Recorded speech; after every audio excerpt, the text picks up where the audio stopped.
জাতীয়তাবাদী দল বিএনপি আয়োজিত আজকের এই ইফতার মাহফিল অনুষ্ঠানের সম্মানিত সভাপতি জনাব ডক্টর খন্দকার মোশাররফ হোসেন, মঞ্চে উপস্থিত স্থায়ী কমিটির সম্মানিত সদস্যবৃন্দ এবং অন্যান্য নেতৃবৃন্দ, ওলেমা মাশায়েখগণ এবং আমার সামনে উপস্থিত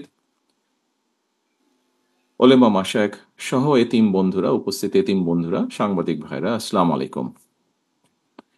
আজকে বাংলাদেশে রমজানের প্রথম দিন। লন্ডনে আমি যেখানে আছি এখানে দ্বিতীয় দিন চলছে, আমাদের দ্বিতীয় রমজান চলছে, আপনাদের প্রথম দিন।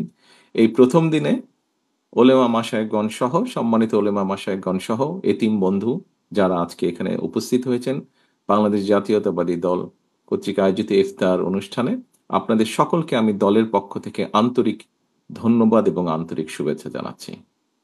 সারাদিন আপনারা রোজা রেখেছেন এবং আমরা যতটুকু জানি ইফতারের আগে একটি দোয়া কবুলের বোধহয় খুব সম্ভব উত্তম একটি সময়।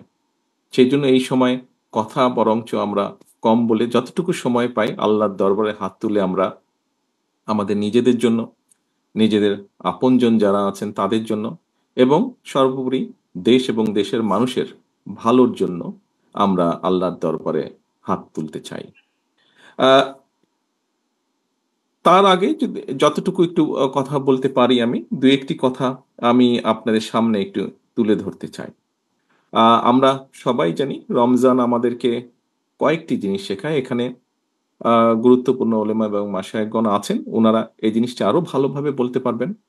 আমি যতটুকু আমার অবস্থান থেকে আমি দেখেছি যে রমজান আমাদেরকে বোধহয় শিখায় সংযম হতে, রমজান আমাদেরকে শিখায় কিভাবে ধৈর্যশীল হতে, রমজান আমাদেরকে শিখায় কিভাবে আমরা মানবিক দৃষ্টিকোণ দিয়ে মানুষের পাশে দাঁড়াতে পারি। শুধু বোধহয় মানুষই নয়, আল্লাহর সৃষ্টি, প্রতিটি সৃষ্টির পাশে যাতে আমরা, যেহেতু আল্লাহ আমাদেরকে মানুষ সৃষ্টির সেরা জীব হিসাবে সৃষ্টি করেছেন, আমাদের দায়িত্ব নিশ্চয়ই প্রকৃতির যা কিছু আছে, যা যা আল্লাহর সৃষ্টি, সবই আল্লাহর সৃষ্টি, আমাদের আশেপাশে যা আমরা দেখি, যা আমরা যতটুকু জানি, সেই সৃষ্টিকে যতটুকু সম্ভব সৃষ্টির পাশে দাঁড়ানো, সেটিকে রক্ষা করা বা সেটিকে সহযোগিতা করা, সেটিকে যত্ন নেওয়া। সোজা কথা, রক্ষা আল্লাহ করবেন আল্লাহ সৃষ্টিকে, সেটিকে যত্ন নেওয়া, এটি আমাদের রমজান আমাদেরকে শেখায়। এখানে উপস্থিত সম্মানিত ওলেমা মাশায়েখগণ আছেন। একজন মুসলমান হিসাবে আমার কাছে একটি প্রশ্ন বারে বারেই ঘুরপাক খেয়েছে। আমরা দেখেছি খ্রিস্টান সম্প্রদায় সারা বিশ্বে তাদের বড়দিন একই দিনে পালন করে। আমি এখানে উপস্থিত ওলেমা মাশায়েখগণকে অনুরোধ করব, শুধু আপনাদেরকে নয়, সারা দেশে আরো অনেক অনেক জ্ঞানী ওলেমা মাশায়েখগণ আছেন। আমরা চিন্তা করে দেখতে পারি কিনা, আমরা আলোচনা করে দেখতে পারি কিনা যে বাংলাদেশের মানুষ সারা বিশ্বের মানুষের সাথে একই দিনে আমরা একসাথে রোজা এবং ঈদ পালন করতে পারি কিনা, বিজ্ঞানের যুগে এটি করা সম্ভব কিনা, কোনো উপায় আছে কিনা, এই বিষয়টি আপনাদেরকে আমি চিন্তা করার জন্য অনুরোধ করব। আমরা আলোচনা শুরু করার আগেই একটি আয়াত শুনছিলাম কোরআনে, এবং সেই আয়াতের মূল বৈশিষ্ট্য হচ্ছে যে আমরা মানুষকে, আমাদের আশেপাশে যত আমাদের সহকর্মী, পরিবার, আত্মীয় স্বজন, বন্ধু বান্ধব যারাই আছেন, তাদেরকে সৎ কাজের জন্য উৎসাহ দেওয়া এবং অসৎ কাজে নিরুৎসাহিত করা।